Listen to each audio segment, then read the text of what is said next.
নমস্কার বন্ধুরা, আমি উমি হেসেল থেকে বলছি। আজকে আমি তোমাদের জ্যান্ত কই মাছের ঝোল করে দেখাবো ফুলকপি আর আলু দিয়ে। ফুলকপিগুলো কেটে নিয়েছি সাইজ করে, আলুটা এখনও কাটিনি, আলুটা রেখেছি।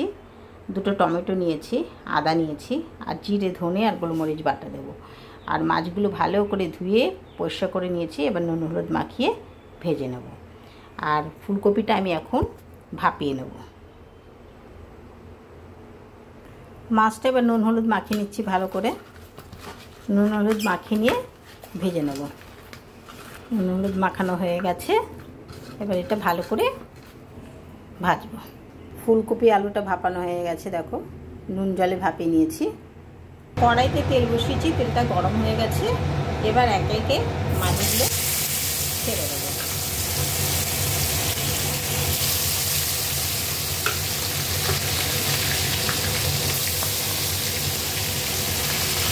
এবার মাছটা ভালো করে ভেজে নেব।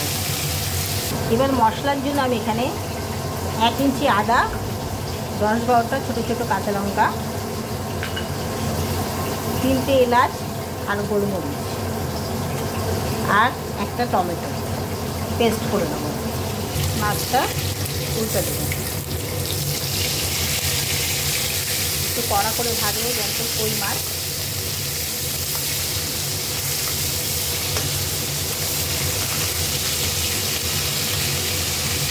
আলু ভাজার তেলে আমি আলুটা ভেজে নেব।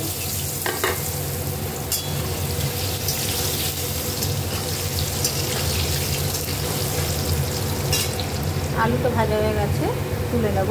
এখানে মাছটাও একটু কড়া করে ভেজে নিয়েছি। এই তেলে আমি কপিগুলো ভেজে নিচ্ছি।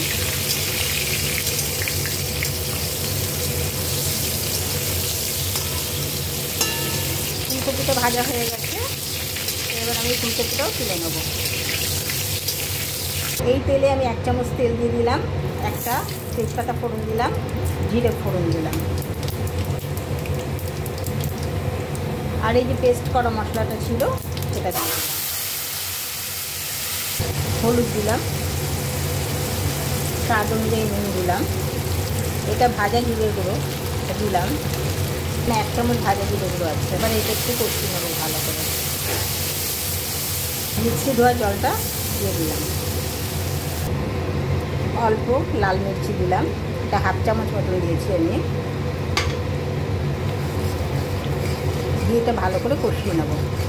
এই চামচের 1 চামচ ধনে গুঁড়ো দিলাম। এবার আলুটা দিয়ে দিলাম। আলুটা দিয়ে একটুখানি সামান্য কষিয়ে নেবো মশলাটা। এবার ভাজা ফুলকপিটা দিয়ে দিলাম, দিয়ে আর একটু কষিয়ে নেবো। এটা কষানো হয়ে গেছে, আমি এবার জল দিয়ে দিলাম। আলু ফুলকপির পাতলা ঝোল হবে এটা, কিন্তু এটা লাল লাল মতন হবে দেখতে। শুধু কাঁচা লঙ্কা দিয়ে, যেহেতু আমি লাল লঙ্কাটা দিলাম। এটা ভালো করে ফুটে উঠলে তারপর মাছটা দিয়ে দেবো। ফুলটা ফুটে উঠেছে, আমি এবার এক এক করে মাছগুলো ছেড়ে দেবো।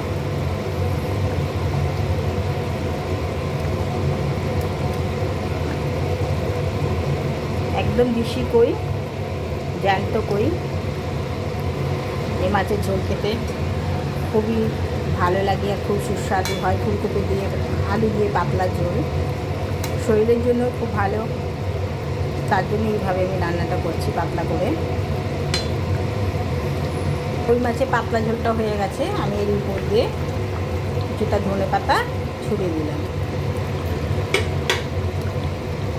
কই মাছের ঝোলটা আমার হয়ে গেছে ফুলকপি আলু দিয়ে। তোমাদের গার্নিশ করে আমি দেখাচ্ছি। দেখো দারুণ স্বাদ এই কই মাছের ঝোল আমার হয়ে গেছে, ফুলকপি আলু দিয়ে কই মাছের ঝোল। যদি তোমাদের এটা ভালো লেগে থাকে লাইক করো, কমেন্ট করো, সাবস্ক্রাইব করো। থ্যাংক ইউ, ধন্যবাদ।